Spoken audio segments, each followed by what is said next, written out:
Hello everyone, welcome to the first 10 of the top 30 albums of 2022. I have not scripted any of this, all I have literally is the albums and their names and the numerical order in which they're in, which I sorted out very quickly over the weekend, I will admit, but I am very confident in my choices, and we at least got a top 30, which is not really a surprise because there's a lot of albums dropped each year. I listen to a lot of albums that drop each year, and I do have at least 30 that are going to be on the main list, but I do have 5 honourable mentions that did not make the list but almost did. So those would be Cave In with Heavy Pendulum, The Venomous Pinks with Vita Mors, Fire from the Gods with Soul Revolution, Lost Society with If the Sky Came Down, and finally Slipknot with The End So Far, which might be the harshest exclusion on this list, and I do apologise for it. But we have 30 albums to get through. Specifically, we're going through numbers 30 to 21 today, then 20 to 11 tomorrow, then 10 to 1 on Thursday.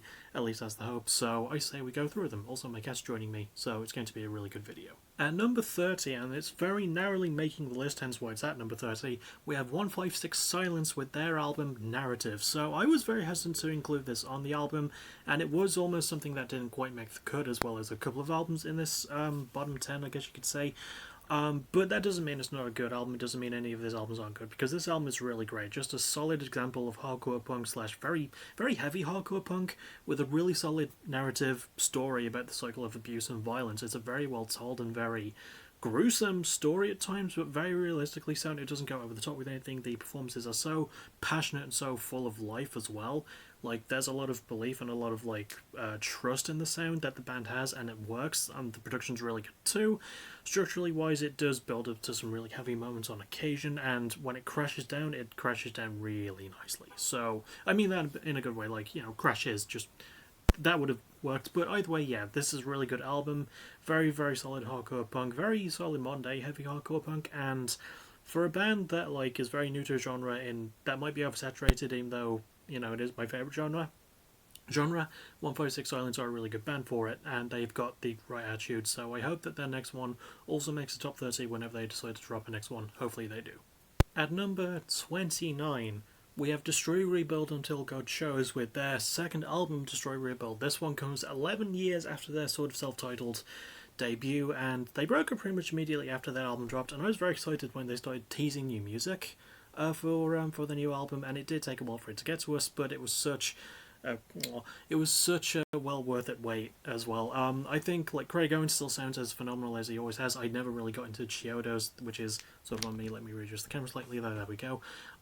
Yeah, just fantastic instrumentation. I really like the production of this album more than anything. It sounds very clean, and it matches sort of the Chiodo sound, but obviously mixed in with the other sort of genres of the rest of the supergroup. Jonah Weinhoffen, formerly of Remy the Horizon and I Killed the Prom Queen, very much brings a lot of heft to his guitar work. I love the drum work as well. Yeah, the lyricism, very emotional and a little bit more mature than I was expecting, but Craig Owens has always been a really good songwriter and a really good lyricist in that way.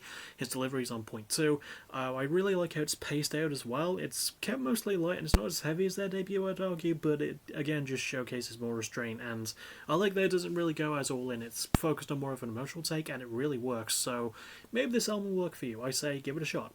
Next, at 28, we have Brutus with Unison Life. Now, again, this is another one that almost didn't quite make it, but listening back to it, yeah, no, this album is just great. It's not as good as Nest, I will stress, because obviously not just because that album got a higher placement back in for the top 30 of 2019, but it's still really fucking good, though. I mean, I like how they stick to their sort of post-rock style of hardcore, and how it builds and builds and goes along. It's a lot more melody focused than the previous one as well, which is not a deal breaker. I like how it, again, goes for that sort of more melodic vibe. The lead singer and drummer, she still sounds fantastic as well. The lyricism is a bit more difficult to pick apart on this one than some of the other albums that I'm going to be going over, but I really like the tone of it. It's taken very seriously. Very mature bands are Brutus, I think it goes without saying. For a band that are not too far into their career, this is not... this is only their second album or third. They haven't been around for a long time, and they're quickly becoming one of my favourite more European bands. So yeah, this is just really good shit from a really good band. The production's really good too, and I like the structuring a lot as well. I accidentally punched my table, which led my camera to shake. So yeah, Brutus, Unison Life, really amazing album. Speaking of amazing albums that do not quite reach the level of the predecessor but are still amazing, we have Ithaca with their, at number 27 with their album They Fear Us. This is a band from the UK, and I am a bit biased because I like music from the UK. Not quite as much as I like music from Australia, though. But yeah, I still really like Ithaca. I've listened back to Language of Injury so many times. I don't know if I'm going to be listening back to They Fear Us as many times, but I still really like They Fear Us. It's still got the band's signature heavy sound with more of a sort of restraint to it, which actually really helps with the bigger moments when it comes to building those up quite nicely. The performances are still fantastic as well. The lead singer, she still sounds amazing. I would say she sounds better. I like that she sings more, and her screams are still good, but I like that she does them a bit less. It allows her to focus more on melody vocals, like clean singing, and it sounds really, really good. Yeah, the guitar work is absolutely crushing on this album, especially when it comes to the bigger moments of the album. I really like how the lyrical themes are handled too. And yeah, it's just a really, really well produced bit of post-hardcore punky stuff. There is a lot of post-hardcore punky stuff on this entire list, to be honest, but yeah, that's just kind of my shit. And Ithaca, they're really good at providing a really nice brand of it. So yeah, really good stuff. Next, we have an album that was initially going to be higher, but it's one I listened less to as the album as the year went along.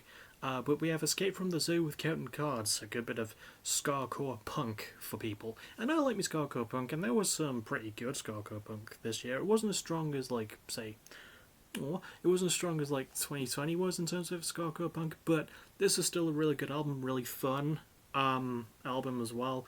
I like how much fun the band just really has with the sound, and I like the lyrical tones of just like trying to stick to your friends to help you get through the bullshit in life, and it's a really strong lyrical theme that's going to pop up more in the future. Spoiler alert.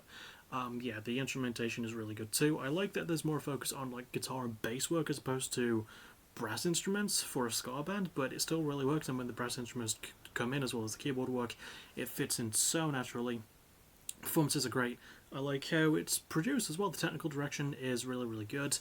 And it is a bit of a short album, but it's still a lot of fun, and it's a very, very exciting one. It gets to its point quickly. So yeah, it's really good, and I think it's a fitting place for number 26. In case I didn't say that already, I have now. At number 25, we have Bowling for Soup with their album Pop Drunk Snotbread. This might surprise some people. Well, it might not surprise some people if you watch my Music of the Week episode, because I actually gave this a really glowing review and grade. And yeah, no, this one still holds up. It's just nice to hear Bowling for Soup be so uncynical and just have so much fun, considering that most of the members are, pushing 50 now? I mean, yeah, it's just really nice to hear them having a lot of fun and just being honest and their usual goofy selves. The instrumentation is still really good. I like how the album is less focused on making you laugh and more about making you just feel good about yourself. And it does do that in a really, nice way that isn't condescending. You know, it's an album that really does, as one of the song lyrics suggests, what the album's lyrics suggests, which is killing motherfuckers with kindness. That is exactly what this album does. And it's what Bowling for Soup have been doing for a very, very long time, and it's their first album in 6 years as well. I don't know if or when we'll get another one, but this was a really, really fucking good one to return on after 2016. So, yeah, I like this one. It's still here. Bowling for Soup still here, and I'm fine with that. At number 24, we have a very late entry. This album did come out September, but I didn't cover it until earlier this month. We have Birds in Row with their album Greek Line. So, yeah, this album is about depression. But it's also a very crushing post-hardcore album that covers the topic of depression really, really well. I won't say it's a fun album. If you're looking for a fun album, listen to either of the previous two entries. But if you just want an album that's going to make you think about your situation in life, your shitty situation in life, I almost said that would have worked. Just listen to this album. It's got crushing instrumentation. I love the emotion behind the performances as well. Even if I can't really say the band names, mostly because they use initial acronyms. Which, no, not acronyms, aliases, there we go. But, that weirdness aside, this is still a really good album that details what it's like to be, depressed. Again, not a fun listen, but definitely one you should listen to if you just want to listen to something that might make you sad, but might make you go, actually, yeah, no, I've been there. And also, it's produced really well too. I love the layering of it, and it builds up very, very well to its much larger moments. Yeah, it's really, really well handled. I like the instrumentation too. Just a really solid album with a really good concept that ties in other topics too. It's really well done. Next at number 23 we have Mothco with Nocturnal, and Mothco is slowly becoming one of my favourite modern pop artist, I guess you could say. I wouldn't really call her album pop in terms of its lyrical content because she covers like the things she went through when she was younger, like going through things with abuse and falling out with a religion and addiction problems and partying problems and things like that. And she really brings that to the forefront on Nocturnal alongside themes of love and broken relationships. And I just want to give Mothka a hug at the end of it all. But she's a very, very captivating performer and very realistic songwriter as well. Again, much like Burton wrote, it's not really a fun album to listen to in terms of lyrical content, but it'll make you think, fuck, I have been there. And yeah, it made me feel that way. It really, really, really hardcore way. But I really like how the pop melodies are very, very dark, much darker than they were on Blue Air, I would say. And Mothko still puts in a really good performance. She's not just like some Billie Eilish ripoff where she sounds like she's just not interested in anything. Mothko has a base for a lot of her content, and it works really well. It is a bit long, and there is a couple of too many of the instrumental like narrative weird tracks, but it does make up for it with actual songs, and it's very well paced despite that. So yeah, this is really good Monday dark sort of pop stuff, so go give it a go. Next at number 22, shout out to Sam66, we have Parkway Drive with Darker Still. I was not sure if this album was even going to be on the list, but after listening back to it, yeah, this album still rules. Parkway Drive still rule. I don't know if they'll capture the greatness that they had on Atlas, but yeah, no, this is just a really good album. A very positive album for a for a Parkway Drive album titled Darker Still. It is about like the negatives of mental health and stuff of that nature, but it's sort of like got a comforting hand on your shoulder in its delivery. Also, the performance is still great. Winston McCall is still a fantastic vocalist. I really like how he focuses more on the singing as well. The instrumentation is super heavy and crushing. I really like the guitar work, and it's always something I've wanted Parkway Drive to focus more on, and they focus really well on it here. It's great in terms of its production and presentation, it's great in terms of its lyrics and its performances, and yeah, it's just basically what Parkway Drive have always been good at. And people are saying that they're slowing down, but they're aging gracefully in my opinion, and this is just another solid example of that. And finally, at number 21, if you could believe it, this was almost my favourite album of 2022. But then the rest of 2022 would roll in. We have Pinch Points with Process. These are a very charming Australian group. As I've said before, I like my Australian music. You know, Parkway Drive high, Pinch Points also high. Yeah, this was just a really charming bit of indie punk goodness. You know, very good focus on things like mental health, like politics, like police corruption in Australia as well, and sort of covering the world. I like how each band member puts in a really good performance, not just on their instruments but on vocals too. The lyrical content, again, fantastic. I like how it's told with that signature Aussie style of like bit of a tongue-in-cheek sense of humour as well. Production-wise, it is a bit more bare bones than I remember it being, because I have listened to this a couple of times since it first dropped, but it actually serves with the raw sound really well. Structurally wise, again, not as long as I remember it being, but still builds up quite well to its bigger moments. Sorry, my cat. And yeah, it's actually fantastically put together in terms of that as well, and these shorter songs serve the longer ones really, really well. So, yeah, I mean, it's just a really good album, and a great way to close with this initial top 10. So, give all of these a go. And that'll about do it. That's 30 to 21 covered. I will see you tomorrow for 20 to 11, and yeah, tell me if you listened to any of these albums, or if you're going to listen to them after I put them on the list, because I quite like all of them in some way, shape, or form. And again, I can't stress enough, not a lot of these lists actually like matter, you know, but it is always fun to do them, especially now that I'm doing top 30s. So yeah, I will see you all tomorrow for the next batch of 10. As always, thank you for watching, you're awesome. Bye bye.